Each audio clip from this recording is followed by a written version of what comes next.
রসুল আমার ভালোবাসা, রসুল আমার আলো আশা, রসুল আমার প্রেম বিরহের মূল আলোচনা।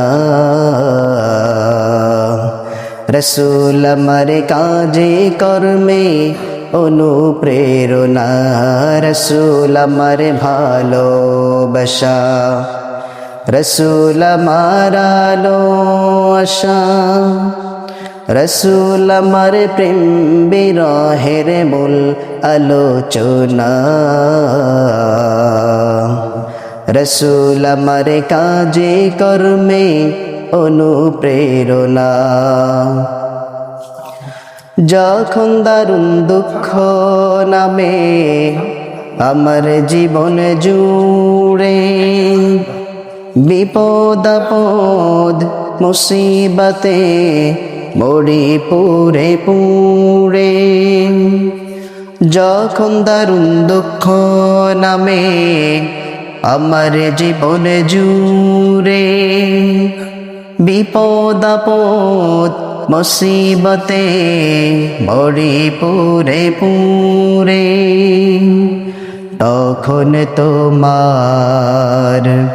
তখন তোমার শৈশব কৈশোর জুড়ায় যন্ত্রণা। রসুল আমার কাজে কর্মে অনুপ্রেরণা, রসুল আমার ভালোবাসা। কত রকম নেতার নীতি প্রজার নীতি দেখলাম, দুঃখ হয় রে দুঃখ ছাড়া আর কিছুই না পেলাম। কত রকম নেতার নীতি প্রজার নীতি দেখলাম, দুঃখ হয় রে দুঃখ ছাড়া আর কিছু না পেলাম। তাই তো শুধু মনে পড়ে সোনার মদিনা। রসুল আমার কাজে কর্মে অনুপ্রেরণা, রসুল আমার ভালোবাসা, রসুল আমার আলো আশা, রসুল আমার প্রেম বিরহের মূল আলোচনা। রসুল আমার কাজে কর্মে অনুপ্রেরণা। যারা মুমিন, যারা মুসলমান, তাদের চিন্তা ভাবনা হবে সব সময় পরকালীন। পরকালকে সামনে রেখে তাদের সব কিছু চিন্তা ভাবনা তারা করবে। আমাদের সামনের জীবন, সামনের ভবিষ্যৎ যা করব, আমরা সামনে হাঁটছি, কদম ফেলছি, প্রত্যেকটা সিদ্ধান্তে যেন, প্রত্যেকটা পদে পদে যেন আমাদের চিন্তা থাকে যে আমাদের পরকাল নেই। কারণ এই দুনিয়া একদিন শেষ হয়ে যাবে। কুল্লু মান আলাইহা ফান ওয়া ইয়াবকা ওয়াজহু রাব্বিকা যুল জালালি ওয়াল ইকরাম। আল্লাহ বলেছেন পৃথিবীর সব কিছু একদিন ধ্বংস হয়ে যাবে। ওয়া ইয়াবকা ওয়াজহু রাব্বিকা, শুধুমাত্র রব ছাড়া সবকিছু কি হয়ে যাবে? ধ্বংস হয়ে যাবে, শেষ হয়ে যাবে। আজকে দুনিয়ার পিছনে আমরা ছুটছি, আমাদের ভবিষ্যৎ শুধু আমরা কিছু করতে চাই, আমরা দুনিয়ায় কিছু করতে চাই, কিন্তু আখেরাত আমরা জমাতে চাই না। এজন্য মুমিনের উচিত হবে প্রতিটি কাজে, প্রতিটি কর্মে আমাদের চিন্তা ভাবনা হবে পরকালীন। কি চিন্তা ভাবনা হবে? দুনিয়ায় করব, কিন্তু এই দুনিয়াটা করতে গিয়ে আমাদেরকে চিন্তা করতে হবে যে আমার পরকাল এখানে আছে কিনা। যেখানে পরকাল নাই ওই কাজ থেকে আমরা বিরত থাকার চেষ্টা করব। তবে চমৎকার একটা বিষয় হলো, আশ্চর্যজনক একটা বিষয় হলো, আল্লাহ সুবহানাহু ওয়া তাআলা আমাদেরকে যে জীবন বিধান দিয়েছেন, এই জীবন বিধানটার নাম কি বলেন তো? আল কোরআন। জীবন বিধানের নাম কি? আল কোরআন। রাসূলের হাদিস এবং আল কোরআনে একজন মানুষ জন্ম থেকে নিয়ে মৃত্যু পর্যন্ত, বিছানা থেকে নিয়ে কবর পর্যন্ত আপনার চলাফেরা সমস্ত কিছু ইসলাম বলে দিয়েছে। সুবহানাল্লাহ পড়েন। এবং আপনি আপনার মতো করে যে চলাফেরা করছেন, এর মধ্যেই দেখবেন ইসলামকে খুঁজে পাবেন। আচ্ছা, আমাদের ব্যবসা করার দরকার আছে না নাই? বিয়ে শাদী করার দরকার আছে না নাই? নারীর দরকার আছে না নাই? গাড়ির দরকার আছে না নাই? সবই দরকার আছে। এর মধ্যে ইসলাম শুধু বলেছে তুমি তো করবা, কিন্তু একটু ইসলামটাকে মেনে চলার চেষ্টা করো। বিয়ে তো করবাই, তো বিয়ের আগে একটু দিনদার নারী খোঁজো। বিয়ে করার আগে সুন্নত কি কি পদ্ধতি আছে এগুলো জেনে নাও। ব্যবসা তো করবা, তো ব্যবসার আগে আগে জেনে নাও যে হালাল কিভাবে ব্যবসা করতে হয়। মানুষকে ঠকানো যাবে না, ওজনে কম দেওয়া যাবে না, মিথ্যা বলে ব্যবসা করা যাবে। এগুলো থেকে বিরত থেকে আপনি যদি ব্যবসা করতে পারেন, আপনার এই ব্যবসাটাকে ইসলাম অনুযায়ী হওয়ার কারণে আল্লাহ সুবহানাহু ওয়া তাআলা আপনার আমলনামায় একটা নেকি লিখে দিবেন। পড়েন সুবহানাল্লাহ। আপনার কাজই করবেন, শুধু ইসলামটাকে এখানে একটু নিয়ে আসার চেষ্টা করবেন। কষ্ট হবে না আপনার। আপনি যা করছেন ইসলাম সেটাই বলেছে, আপনার উপর কোনো কিছু চাপিয়ে দেয়নি। রব্বুল আলামিন বলেন, লা ইউকাল্লিফুল্লাহু নাফসান ইল্লা উসআহা। রব্বুল আলামিন মানুষের জন্য এমন কোনো বিধান আবিষ্কার করেন নাই যেই বিধানটা পালন করা মানুষের জন্য কষ্ট হয়ে যায়। এমন কোনো বিধান, এমন কোনো ইবাদত, এমন কোনো আমল আল্লাহ আপনাকে দেয়নি যেটা করা আপনার জন্য কষ্ট হয়ে যায়। আমি অসুস্থ, প্রচণ্ড অসুস্থ, কিন্তু আমি নামাজ পড়তে পারছি না। আল্লাহ বলেছেন নামাজ তো মাফ নেই, তুমি বসে নামাজ পড়ো। যদি সেটাও না পারো শুয়ে নামাজ পড়ো, যদি তাও না পারো ইশারায় নামাজ পড়ো, কিন্তু নামাজ পড়ার দরকার আছে না নাই? এই যে ইসলাম আমাদেরকে কি কষ্ট আমাদের উপর চাপিয়ে দিয়েছে? দেয়নি। পারছি না, আল্লাহ সহজ করে দিয়েছে, ইশারায় পড়ো। তো বিছানায় শুয়ে থেকে ইশারায় পড়া যায় না? খাইতে যদি পারি ইশারায় নামাজও পড়া যেতে পারে। এই শীতকাল সম্পর্কে আজকে আমি আপনাদেরকে ফার্স্টে আমলের কথা বলবো। কয়টি? রাসূল করিম সাল্লাল্লাহু আলাইহি ওয়াসাল্লাম বলেছেন রজব মাসে বিশ্বনবী বেশি বেশি করে রোজা রাখতেন, যাতে করে রমজান মাসে গিয়ে কষ্ট না হয়। এবং এই মাসে বিশ্বনবী একটা দোয়া পড়তেন, মুখস্থ করেছেন আপনারা? বিশ্বনবী এই মাস আসলে দোয়া পড়তেন প্রতিদিন, শুধু একদিন নয়। চাঁদ দেখে এই বিশ্বনবী এই দোয়া পড়তেন না। যখন এই বিশ্বনবী রজব মাস চলে আসতো, রমজানের আগ পর্যন্ত বিশ্বনবী সব সময় এই দোয়াটা পাঠ করতো।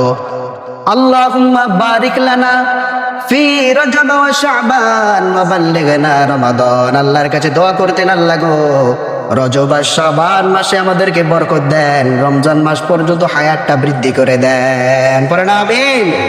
রজব শাবানে বরকত দাও, রমজান মাসে গুনাহ ঝরাও।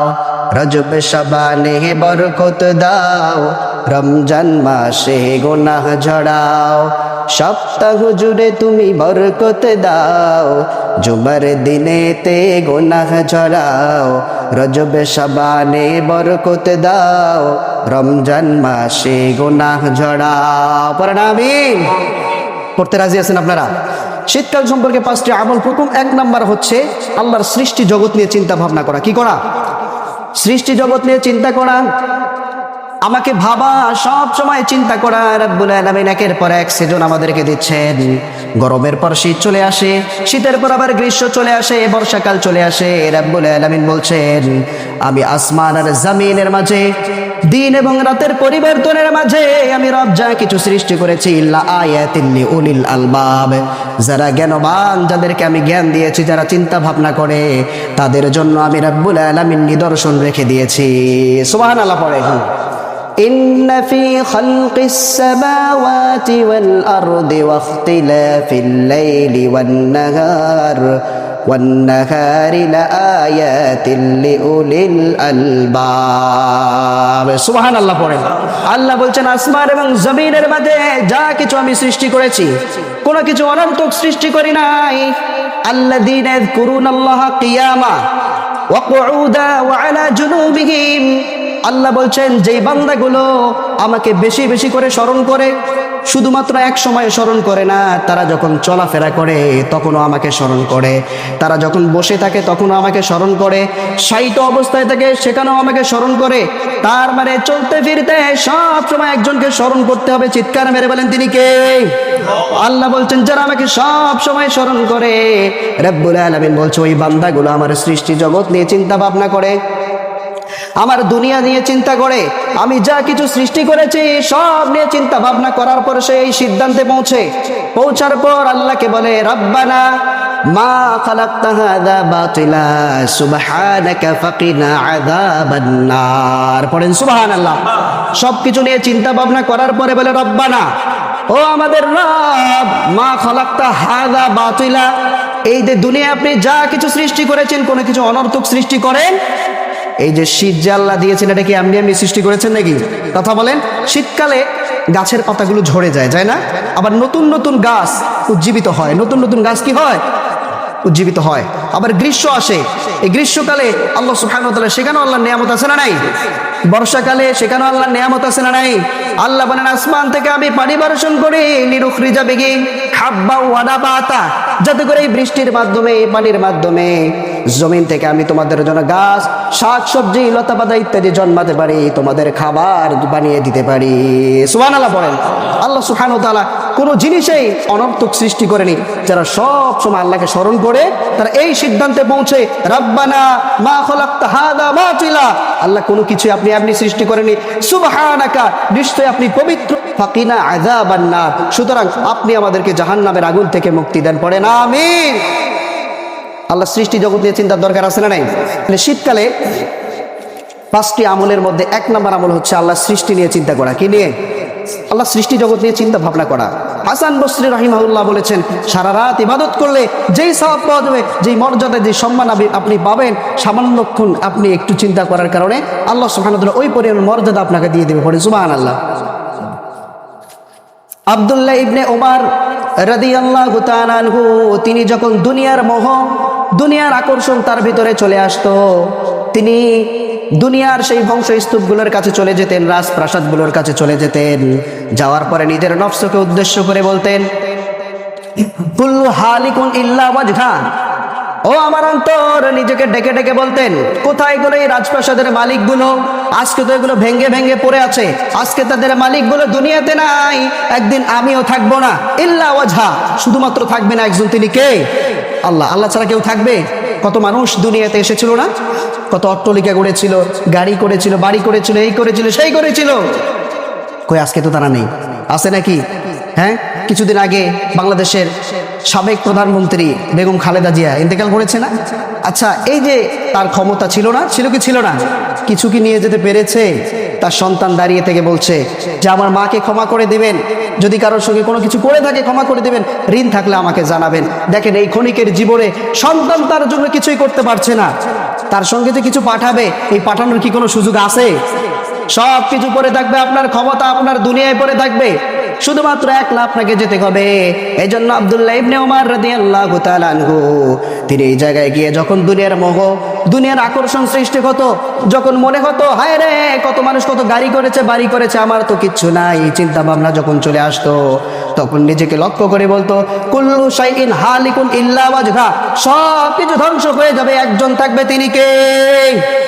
এজন্য শীতকালে 1 নম্বর আমল হবে আমাদের আল্লাহ সৃষ্টি জগৎ নিয়ে চিন্তা করা। রাজি আছেন তো ইনশাআল্লাহ? শীতকালীন 2 নম্বর আমল হচ্ছে জাহান্নামের আগুন থেকে আল্লাহর কাছে পানাহ চাওয়া। কি চাওয়া? জাহান্নামের আগুন থেকে আল্লাহর কাছে মুক্তি চাওয়া। আমাদেরকে ভাবা দরকার, এই যে শীতের তীব্রতা, প্রচন্ড শীত, কনকনে ঠান্ডা, ঠান্ডার কারণে বিছানা থেকে উঠতে মন চায় না, ফজরের নামাজে আসতে ইচ্ছে করে না, ঠান্ডার কারণে কোথাও যেতেও মন চায় না। এই যে প্রচন্ড ঠান্ডা, প্রচন্ড কনকনে শীত, এগুলো কোথা থেকে আসছে আমাদের কিন্তু ভাবা দরকার।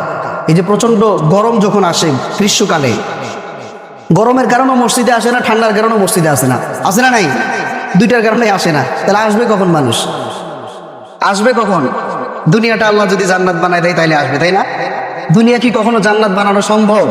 আমরা অনেক সময় আল্লাহর কাছে অনেক কিছু চাই, যে আল্লাহ আমাকে এইটা দেন, সেইটা দেন, এই দেন, সেই দেন, যদি দেন তাহলে আপনার জন্য আমি নামাজ পড়বো, তাহলে আমি আপনার কথা মেনে চলবো, এগুলো বলি। একটা কথা মনে রাখবেন, আপনি আল্লাহর কাছে যা চাইবেন, চাওয়ার বিনিময়ে আল্লাহ কিছু না কিছু আপনাকে দিবি, কিন্তু আপনার জন্য কোনটা উত্তম এটা আপনার চেয়ে ভালো জানেন কে বলেন তো?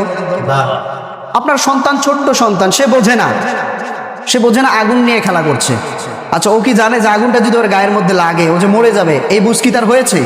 ছোট্ট শিশু, ও খেলা করছে নদীর পাড়ে, নদীতে পড়ে গেলে 17 জেনারেশন মরে যেতে পারে। সন্তানকে আপনি টানছেন, বাবা এখানে থেকো না, চলে আসো, পড়ে গেলে তো মরে যাবে।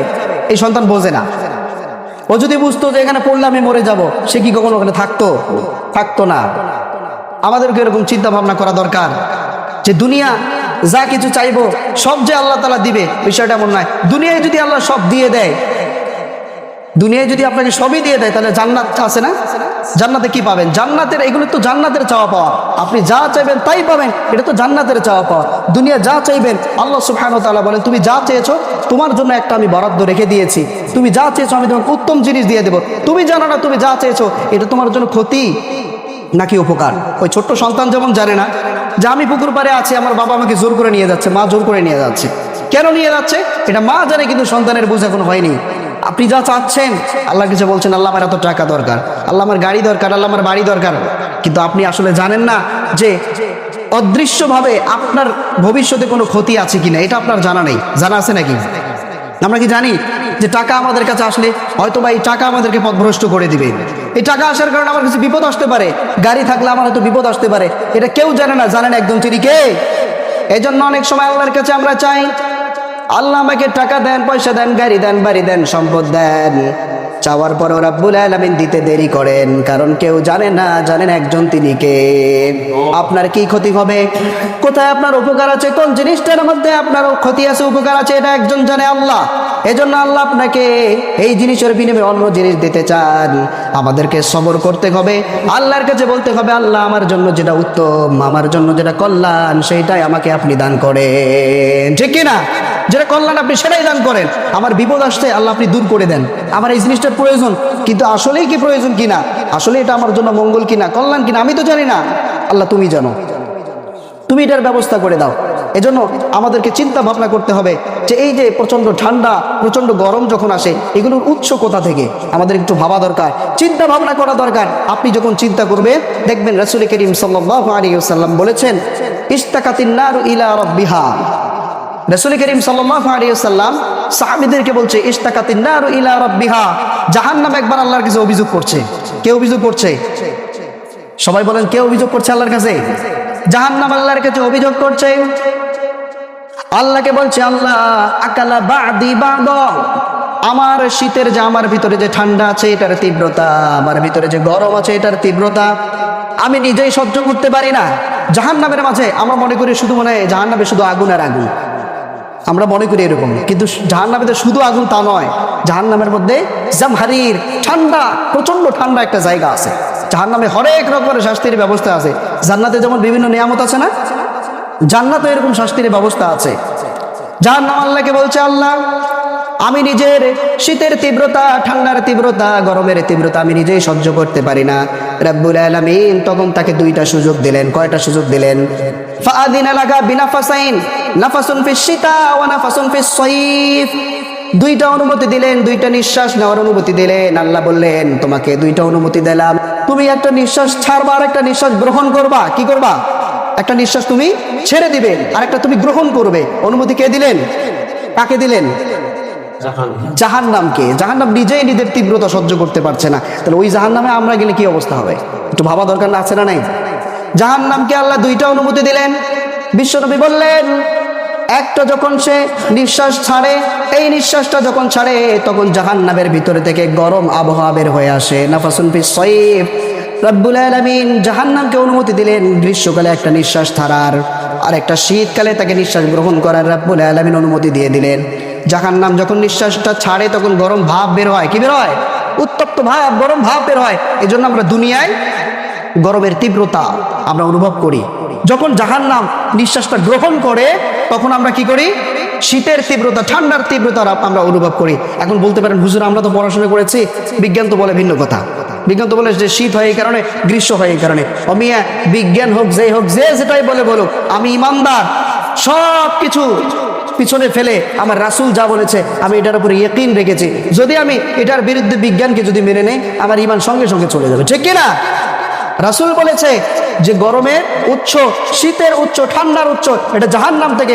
জাহান্নামের ছাড়া ভাব এটা হচ্ছে গ্রীষ্মকালের আলামত, আর হচ্ছে জাহান্নাম যখন নিঃশ্বাস গ্রহণ করে তখন শীতকাল চলে আসে। আমরা দুনিয়া থেকে এটা অনুভব করতে পারি। তো জাহান্নাম যদি নিঃশ্বাস ছাড়লে গরমের তীব্রতা এত বেশি হয়, জাহান্নাম নিঃশ্বাস যদি গ্রহণ করে শীতের তীব্রতা এত যদি বেশি হয়, তাহলে সেই জাহান্নামে যখন নিক্ষেপ করা হবে সেই জাহান্নামটা কত কঠিন হবে, এটা ভাবার দরকার আছে না নাই? আল্লাহর কাছে এই জন্য দোয়া করা। বিশ্বনবী বলেছেন, ইত্তাকিন নার ওয়ালাউ বিশিক্কি তামারাতিন, তোমরা জাহান্নামের কঠিন আযাব থেকে নিজেদেরকে বাঁচার চেষ্টা করো, যদিও সেটা একটা খেজুরের দানা পরিমাণও হয়। তোমার কাছে কিছু নেই, তুমি একটা খেজুর দান করো আল্লাহর রাস্তায়, একটা খেজুর দান করে হলেও তুমি জাহান্নামের এই কঠিন আযাব থেকে আল্লাহর কাছে আশ্রয় চাও। তাহলে এই শীতকাল নিয়ে আমাদের চিন্তা করার দরকার আছে না নাই?